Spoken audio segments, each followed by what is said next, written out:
diversity board or whatever at your law school, or try and get the admissions officers to let you know like when disabled applicants are applying and be an advocate for them.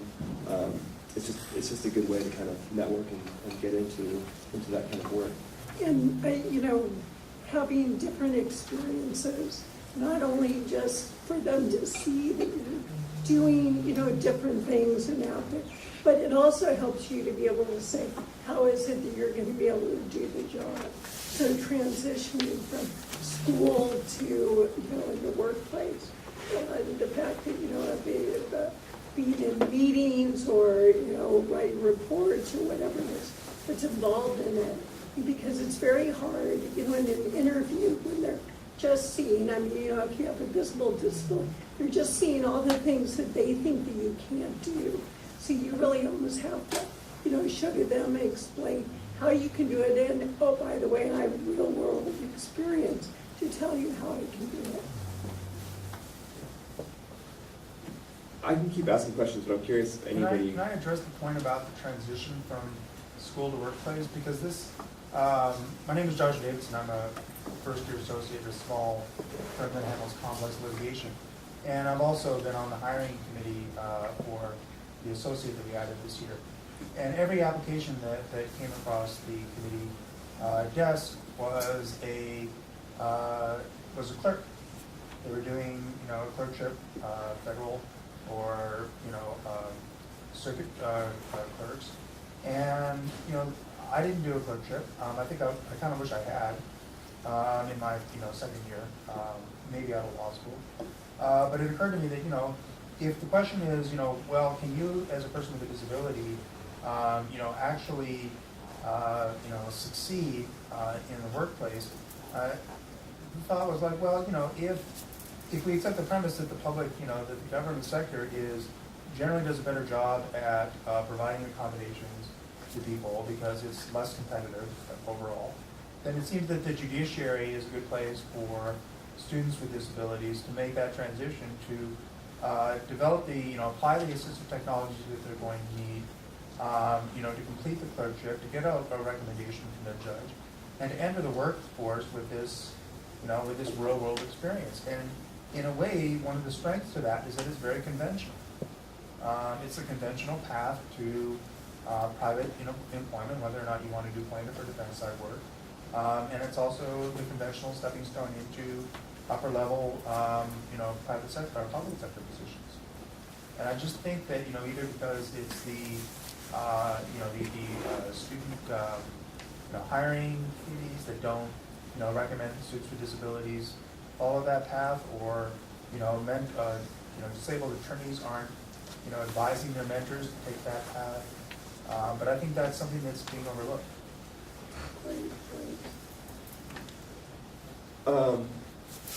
Yeah, I think it's a good point too. And go ahead, Rebecca. I was just gonna, I know this is a very good question for Kathy. One issue that came up when we were talking about employment earlier was billable hours.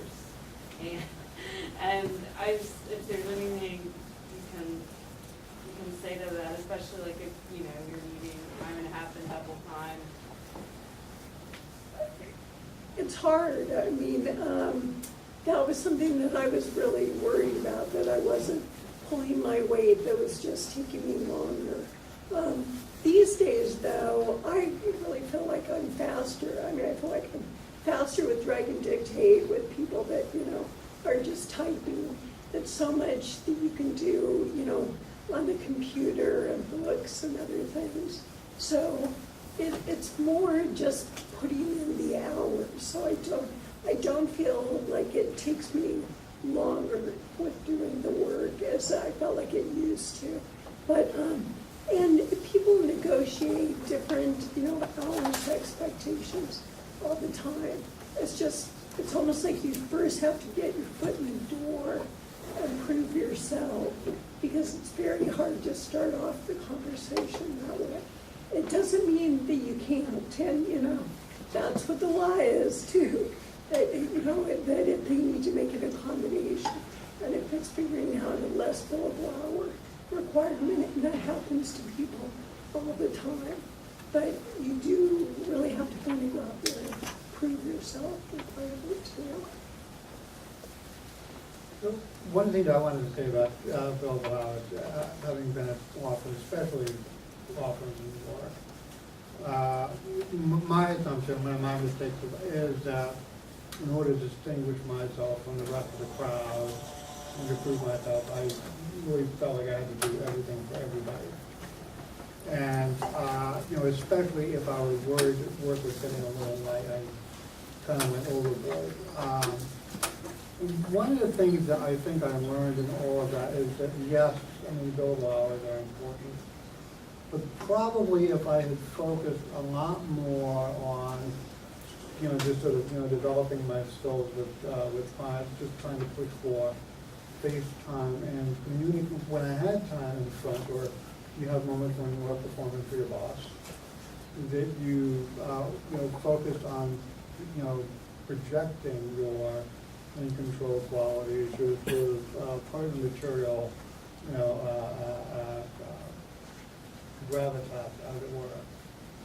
That is probably worth, Stuart? 500 Stuart? billable hours, right? Can't hear you. Thank you. That's probably worth 500 billable hours right there. I mean, that means so much. What they want is someone that they can put in front of their most important client and have their most important client feel comfortable. And I think I was so nervous about billable hours, I probably projected more insecurity than confidence. So yes, even if you do go, you are going to have to contend with billable hours, but it's not everything. If you can project these other qualities, that compensates a lot. And, on that too, I think developing certain expertise, figuring out, what you can do that other people can't. It's really about doing excellent work is the most important than really putting in a huge amount of time on something. But, an expertise or finding a mentor that you can work with and will really kind of take you under their wing to help develop skills. But, trying to figure out what you can do to make yourself, not just one of the other millions out there.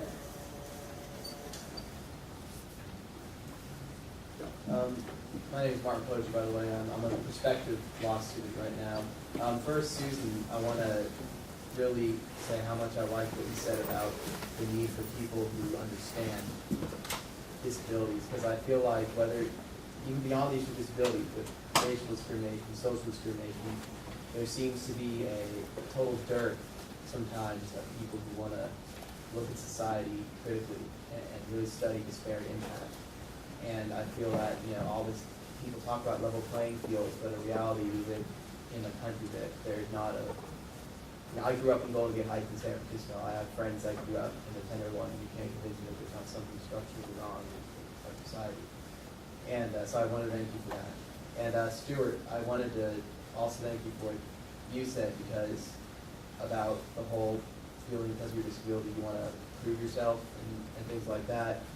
I kind of had that dilemma when I took the LSAT on my first try with no accommodations, because I wanted to be like, prove to my fellow disabled students that we could do this, and I did okay and stuff like that. But I think looking back, I wish I would have been a little more receptive to some of the resources and assistance given for this, because I think we will only progress as a society when we were able to openly say that we have these things that we need. We're okay with telling our classmates why we need to take a test by ourselves. And I think overcoming that insecurity is going to really, as we said, man, we'll build that higher caliber of students. So I want to thank you all for that. And you actually have an opportunity. I remember listening to some of the earlier panels. I got a sense that there's some anxiety, and understandably so, about what it means to, disclose and, especially in interview situations and stuff like that. And, at first I thought, well, gee, this doesn't apply to me, because if someone doesn't know I have a disability. They have a disability. Right. But, this is actually an opportunity for you guys to present. And, the way that you handle this in